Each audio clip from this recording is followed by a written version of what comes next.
Back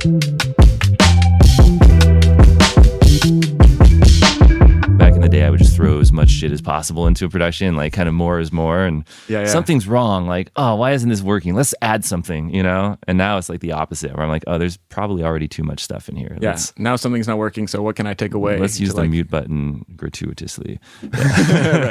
Do you end up automating mutes much? No. Like when you say like use the mute button, are you like muting whole tracks as that process, or is it like more? I'm talking more like just listening to a section of a song and just muting a lot of things, or actually more commonly using the solo button to just kind of like really try to keep things down to the basics. Like, okay, how does this sound with just like the kick and the snare and the vocals, and then like gradually adding back elements and being like, do I really need to add these other 10 tracks that are still not soloed? You know, and like this is working kind of as it is. Right. Like having a great reason for each element. Exactly. Yeah. Like having a specific intention of every sound instead of just like, oh, this is a cool sound that might have worked like early on in the stages of the composition. And then like now it just adds clutter, you know? Right.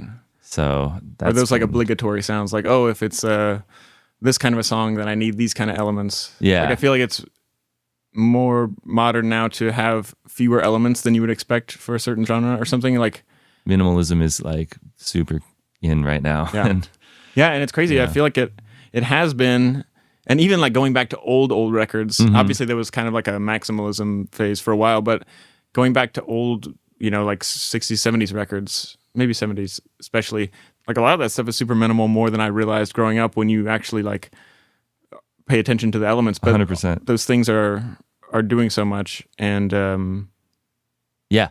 Like each element that's there is taking up a lot of space and attention, right? Like, I was listening to Beck yesterday because I was struggling with a production I'm working on, and these songs sound so full. Even something like Loser, you know, when you hear that song, it's just like it explodes.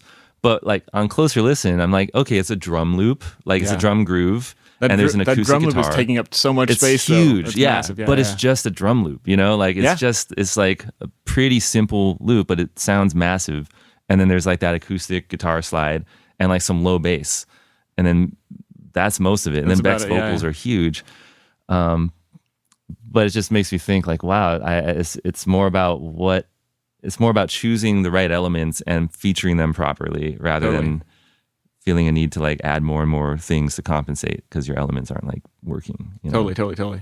It's like if something's not working, maybe change something out or find a better way to perform it. Or yeah, exactly. That's another thing I've been like working on more, is like being more willing to just change things on the fly. And like if it's not working, I used to just try to force it, or just like, oh, it must be an EQ thing, or it must be like I'm not processing the part right. But it's like maybe the part isn't right. Maybe what if I just mute it and just throw something on the Prophet and like play a new part altogether. And it's like scary to do that because you get attached to like the way something was, but if it's not working, it's not working. And I've heard before, I think he actually, in the Ian Kirkpatrick interview, he was like, the people who I've worked with who are like the best at what they do are the ones who are like least afraid to like throw out ideas that aren't working and like start new ones. Totally, especially in the time that we're in right now where technology makes it so easy to keep everything. You know, there's really no reason to be scared of trying new stuff. Yeah, exactly. You're not going to like run out of tape. Right, exactly. Yeah, it's amazing, like the problem of abundance we have right now, where it's easy to throw a bunch of things in there because you've got the track count for it. Less is more, and that's like something that I'm trying to drive into my brain because I've always been such a maximalist. I think it might come from like I have a classical music background. Like I was an orchestra kid, so I'm kind of used to like lots of parts in music and feeling like, oh, if there's space for something, there should be something there. Right. You have to fill that with something. Yeah. All right, everyone. Thanks for checking out the episode. Be sure to check out the show notes for music by this week's guest and more info on the things we talked about. If you enjoyed the podcast, please tell your friends, leave us a review, or subscribe on the Bandcamp page. That's makingrecords.bandcamp.com. Thanks so much. We'll see you next time.